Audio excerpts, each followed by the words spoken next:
I am driving the 2024 Genesis G70. This is the sports sedan from the luxury arm of Hyundai. And since there isn't too much that's terribly new on this vehicle for this model year, what I'm going to do in this video is I'm just going to tell you 5 of the things that I really like and 5 of the things that I didn't like so much. And I'll be honest with you, when I got to the 5 things that I didn't like, I was really stretching it. So let's take a closer look at this week's car du jour, the Genesis G70.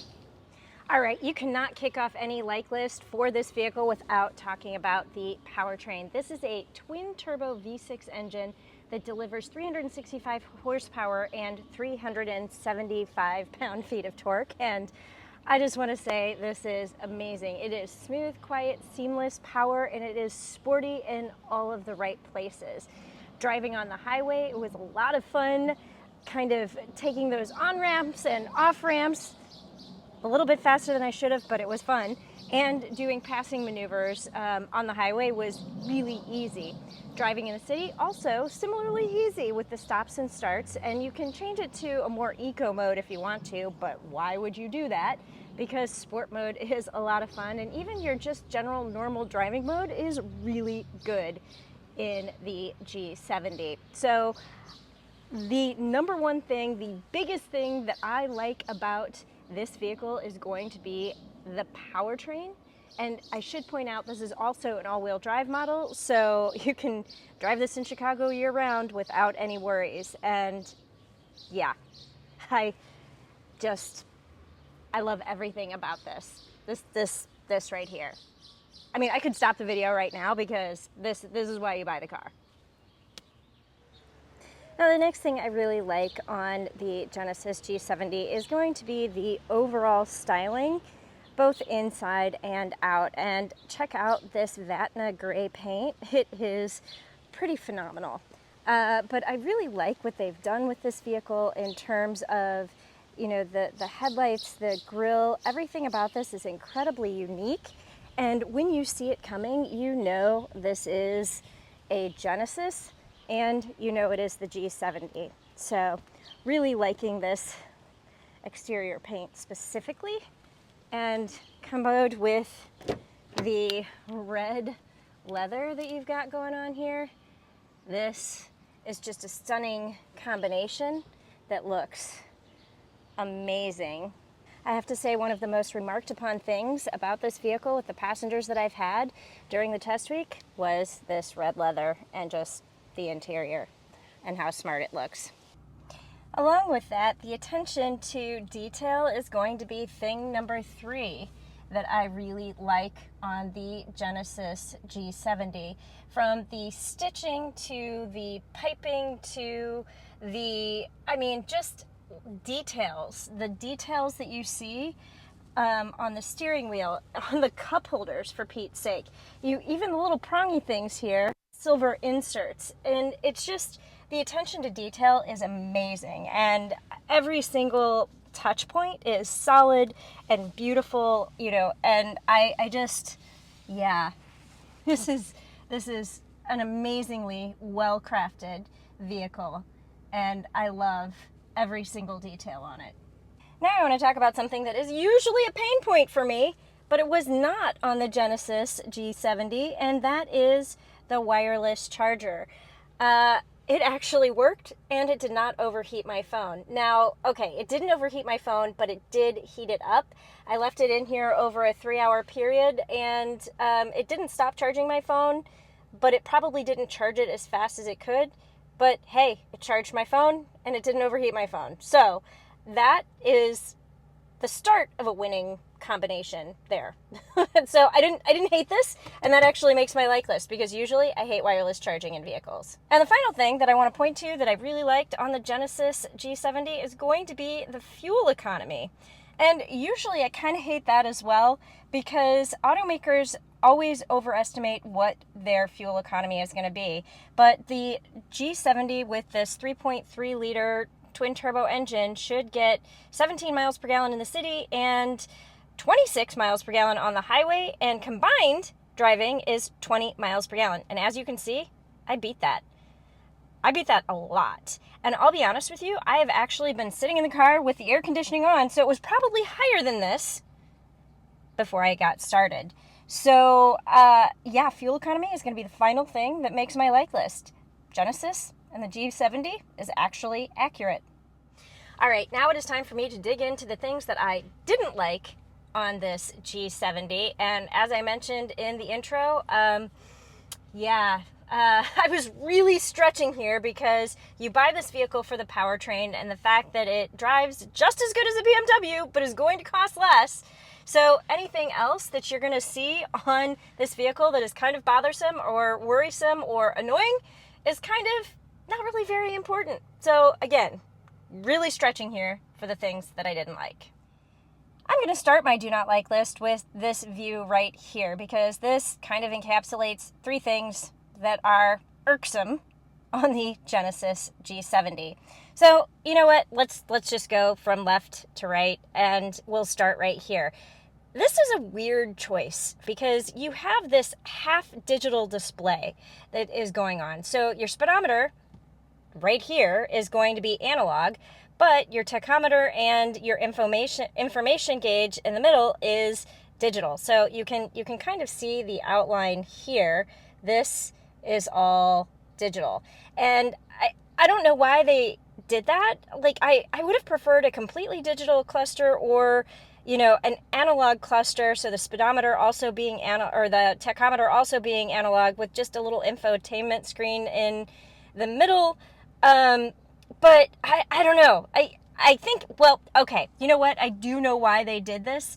But I don't know why they didn't go full digital. But you still have the blind view monitor, but both sides will appear in that right side display.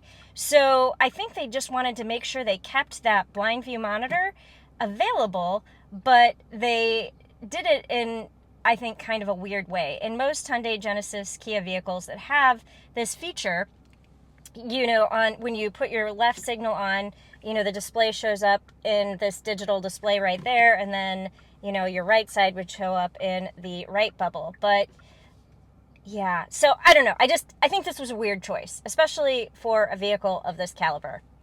All right, so the next thing is going to be this right here. And there's a couple things going on with that. So first off, I do like the position of the screen. I like the home screen that you have with the time and the, you know, graphic there. And when you scroll over, you have some nice big graphic icons that are attractive and, you know, they're going to be easy to hit even with larger hands than mine. So I like that. But here's the thing. This is a very small screen for 2024. When you see all of the large screens that are going on, this is relatively small. But the even bigger problem that you have going on is going to be this right here. You see that? If you would like Apple CarPlay or Android Auto, yeah, you actually have to plug in your cable. And that to me was just a little bit annoying. And I kept forgetting that it didn't have wireless Apple CarPlay. And I was just like, wait, where's the CarPlay? Yeah. And then I kept forgetting my cord, and so I'd have to set directions on my phone or whatever I was doing, and then I'd leave my phone sitting in the wireless charger while it was doing whatever, but I wasn't looking here, I was looking here, and in 2024, that was a tough pill to swallow. That's what I'm going to say about that. I don't think it's a deal breaker. It was just a little bit weird, and somebody who owns this car is just going to keep a cord in their car. But that leads me to the third thing in this view that is really annoying. While I liked the wireless charging, why is it here? What is the point of it if you are going to wire in your phone to be able to use Apple CarPlay? I get very annoyed when an automaker will have wireless charging but no wireless Apple CarPlay and Android Auto. They should just get rid of the wireless charger because you're going to have to use your cord anyway, and that right there is pointless. It is something that they spent money on that they didn't have to. And I'm annoyed by that. All right, now we get to the part of the do not like list where I am really starting to pick nits. While I generally like these cup holders, you know, they have really good prongy things that hold in multiple size of cups, bottles, cans in place. That is good. The problem I found was this right here. So, you know, the bottle holder in the door is not very big and can probably really only hold comfortably a 16-ounce plastic water bottle, and that is just a little bit of a problem, especially if you're taking a road trip. So my husband and I drove to Indianapolis and back, and we got coffee and tea, and we had those in here. So then what do we do with our water bottles? We tried to put them in the bottle holder in the door, and they didn't fit. So I have, it's probably like a 20-ounce, 16-ounce, 17-ounce sized Yeti. It's not that big. It is not that big. And I couldn't fit it in here, so I ended up just kind of laying it in the side right here, which probably isn't necessarily the safest thing in the world. And I just really didn't like that very much. And I think that's a small thing that could be done better. That's just molded plastic. You know, have it curve out a little bit. I don't know, but I didn't like that. And again, picking nits, because this is about driving the vehicle, not actually putting a bottle in there. But I noticed it. It was annoying. I'm mentioning it. All right, the final thing that I found that I don't like about the Genesis G70 is how aggressive the smart trunk is. So if you're fumbling with your keys, or you are slow to get in, you've got to unlock your door or lock your door, if you are not quick enough to get around the side of the vehicle, the trunk opens automatically, and then you don't have anything to put in your trunk, and you're like, all right, so yeah, I gotta shut it.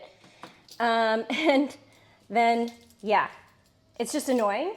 But I will say there is a solution. So I'm happy about that.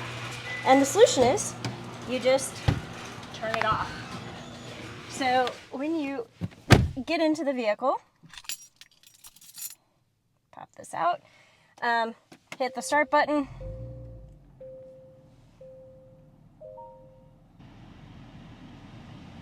you can go into your setup menu, vehicle, and when you go into your door, this is where you will find the smart trunk. Now, I typically love this feature. I think it's amazing, and I love being able to walk up to the vehicle with my arms full, and the trunk will just open, and I can just put stuff in. But it's when you don't need to put stuff in the trunk that it becomes annoying, because it doesn't give you enough time to get around the side of the vehicle to not activate. So, yep, you can just hit that button right there, and it turns it off. I am not going to get into too many driving impressions for the Genesis G70, other than to say this is exactly what you want if you are looking for a sporty sedan. It is fun to drive, it is attractive, it is compact, it is zippy, and it just does everything you wanted to do. So I love everything about the Genesis G70, and if you are looking for a sporty, compact, fun car, I think this is where you might start and end your search. All right, that is all I have for you this week on the Genesis G70. Thanks for watching, and I will see you next time with a new Car du Jour.